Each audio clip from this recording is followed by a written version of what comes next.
नमस्कार, मैं हूं शुभाशीष मल्लिक और आज पासवर्ड में बात होगी एक ऐसे करियर की जिसका सपना मैंने, आपने, हम सब ने अपनी जिंदगी में कम से कम एक बार तो जरूर देखा है। वो करियर जिसमें जोश है, जुनून है, एडवेंचर है, अनुशासन है और सबसे बढ़कर देश सेवा का सबसे ऊंचा जज्बा है।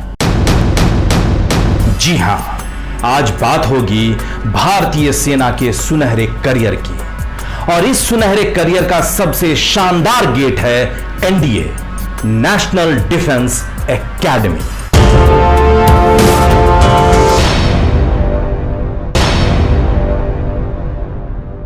एनडीए में एंट्री के प्रोसेस को हम समझें उससे पहले हम आपको बताना चाहते हैं कि आखिर क्या है national defence academy. National defence academy दुनिया का पहला ट्राई सर्विस एकेडमी है। ट्राई सर्विस एकेडमी मतलब वायुसेना, थल सेना और नौसेना, ये तीनों सेनाओं की ट्रेनिंग वहां दी जाती है। तीनों सेनाओं के अफसर वहां तैयार किए जाते हैं। नेशनल डिफेंस एकेडमी में कैडेट्स को ग्रेजुएशन की डिग्री दी जाती है। 3 साल का वहां का कोर्स होता है जिसमें ग्रेजुएशन के साथ साथ ऑफिसर बनने की पूरी ट्रेनिंग होती है। 1954 यानी 1954 में इसका कमीशन हुआ था महाराष्ट्र के खड़गवासला में। अब तक ये 25 से ज्यादा सेनाओं के प्रमुख को दे चुका है। तो क्या आप सेना के प्रमुख बनना चाहते हैं? क्या आप अपने सीने पर मेडल सजाना चाहते हैं? अगर हां तो तैयार हो जाइए तैयारी के लिए। जी हां, एनडीए की तैयारी कैसे की जाती है, आइए अब हम आपको बताते हैं। अगर आप एनडीए जाना चाहते हैं तो बस छोटी छोटी शर्तें हैं, उन शर्तों को पूरा कीजिए और एनडीए जाइए। शर्त नंबर 1 कि आप +2 पास होने चाहिए। अगर आप पास नहीं हैं तो कम से कम अपीयरिंग होने चाहिए, क्योंकि अगर आप वहां क्वालिफाई कर जाएंगे तो आपका पास होना जरूरी है, क्योंकि तभी आप वहां पे ग्रेजुएशन में एडमिशन ले सकते हैं। नंबर 1 हो गया। नंबर 2 कि आपकी उम्र 16 से 19 के बीच में होनी चाहिए। इसके नोटिफिकेशन यूपीएससी से निकलते हैं और यूपीएससी साल में 2 बार एनडीए के लिए एग्जाम लेता है। दोनों बार वो एज की लिमिट डालता है। वो जब भी नोटिफिकेशन आएगा वो हम आपको बताएंगे, लेकिन मोटा मोटी आप ये जान लीजिए कि 16 से लेकर 19 तक ये उम्र होती है। शर्त नंबर 2 हो गई। शर्त नंबर 3 कि आप भारत के निवासी होने चाहिए। शर्त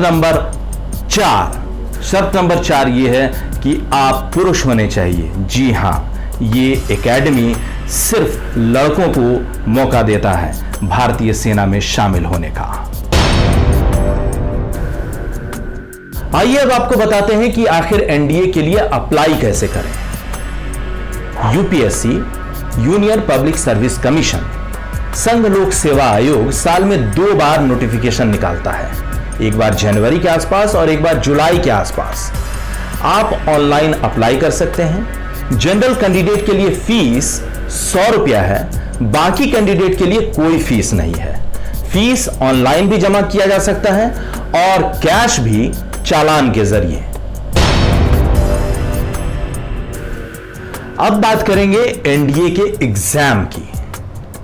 आखिर कैसे होता है एनडीए का एग्जाम? एनडीए का एग्जाम 2 चरणों में होता है। पहला चरण रिटन और दूसरा चरण है एसएसबी। ये एसएसबी क्या है ये हम आपको आगे बताएंगे। अभी बात रिटन की। रिटन 2 पेपर का होता है, पहला मैथ्स और दूसरा general ability test. Maths 300 number का होता है और 120 सवाल होते हैं इसमें, जो मल्टीपल चॉइस होता है। और दूसरा पेपर जो होता है जनरल एबिलिटी टेस्ट, उसमें 2 सेगमेंट्स होते हैं, एक इंग्लिश और दूसरा जनरल नॉलेज।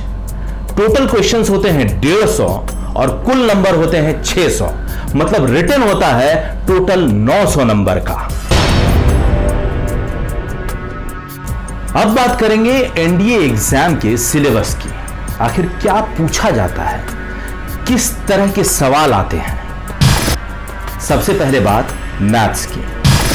मैथ्स के सिलेबस में है algebra, vector, 2-3 dimension geometry, probability, trigonometry, matrices, determinant, ये सारे ऐसे सब्जेक्ट्स हैं जो आपको चाहे तो 10th में या फिर 12th में इन 2 स्टैंडर्ड्स में पढ़ने होते हैं। अगर आप मैथ्स के स्टूडेंट्स हैं तो आपके लिए आसान है। मैथ्स के स्टूडेंट नहीं हैं अगर +2 में तो थोड़ा टफ हो सकता है, पर इम्पॉसिबल नहीं है। क्यों नहीं है ये हम आपको आगे बताएंगे। दूसरा सब्जेक्ट है general ability test. General ability test हमने पहले ही आपको बताया है कि 2 अलग अलग सेगमेंट में होते हैं, एक इंग्लिश और दूसरा जनरल नॉलेज। इंग्लिश में पूछे जाने वाले जो सवाल हैं वो आमतौर पर वोकैबुलरी से होते हैं, ग्रामर से होते हैं, कॉम्प्रिहेंशन से होते हैं। तो अगर आप अंग्रेजी ग्रामर आपका अच्छा है, आपकी वाक्य संरचना अच्छी है, तो आप ये मानकर चलिए कि आप क्वालिफाई कर रहे हैं। तीसरा जो है वो है जनरल नॉलेज। जनरल नॉलेज में फिजिक्स से सवाल आते हैं और वो स्टैंडर्ड फिजिक्स का जो होता है वो 9th, 10th, 11th और 12th का ही होता है। केमिस्ट्री वही स्टैंडर्ड होता है, जनरल साइंस वही स्टैंडर्ड होता है, इंडियन हिस्ट्री और उसके साथ साथ वर्ल्ड हिस्ट्री के कुछ सवाल आ सकते हैं, ज्योग्राफी और इसके साथ साथ करंट अफेयर्स। और अब आपको बताते हैं कि एनडीए एग्जाम में जाते हुए आपको किन छोटी छोटी बातों का ख्याल रखना चाहिए। पहली बात कि आप अंदर जाएं तो अपने साथ एक ब्लैक बॉल पेन लेकर जरूर जाएं, क्योंकि इसके अलावा अगर आप पेंसिल से अपना जवाब देंगे तो वो मान्य नहीं होगा। दूसरी बात कि आप जब जवाब भर रहे हों तो ध्यान दें कि आप सही जवाब भर रहे हों, क्योंकि अगर आप गलत जवाब भरेंगे तो आप निगेटिव मार्किंग के शिकार हो जाएंगे। ध्यान रखें कि अगर आप 3 गलत जवाब भरते हैं तो वो आपके एक सही जवाब के पूरे अंक को खा जाएगा। मतलब 0.33 मार्क्स आपका खत्म होता है एक गलत जवाब में। इसके अलावा ध्यान रखें कि किसी भी सवाल का जवाब 2 ऑप्शन न दें। हो सकता है कि उनमें से एक ऑप्शन आपका सही हो, लेकिन फिर भी वो गलत जवाब माना जाएगा। इसके अलावा ध्यान रखें कि जब आप एग्जामिनेशन हॉल में जाएं तो कोई भी इलेक्ट्रॉनिक गैजेट अपने साथ न रखें, जैसे मोबाइल, जैसे स्मार्ट वॉच, जैसे ब्लूटूथ, जैसे ईयरफोन, कुछ भी नहीं। ये तो थी एनडीए रिटन एग्जाम की बातें। आप एसएसबी कैसे क्लियर करेंगे, सेकेंड स्टेज में क्या होता है, फाइनल सिलेक्शन आपका कैसे होगा, ये सब हम आपको बताएंगे अगले वीडियो में। हमारे वो एक्सपर्ट जिन्होंने एनडीए क्वालिफाई किया है वो भी देंगे टिप्स। लेकिन ये सब तब होगा जब आप हमसे जुड़ेंगे, हमारा चैनल सब्सक्राइब करेंगे और बेल आइकन दबाएंगे ताकि नोटिफिकेशन सबसे पहले आपको आए। आप हमसे फेसबुक के जरिए, इंस्टाग्राम के जरिए और ट्विटर के जरिए जुड़ सकते हैं। अपने सवाल रिटन एग्जाम को लेकर या फिर एसएसबी को लेकर आपके मन में कुछ है तो आप हमसे पूछ सकते हैं। हम आपकी हर शंका का समाधान करेंगे। बस आप बने रहिए हमारे साथ और देखते रहिए पासवर्ड।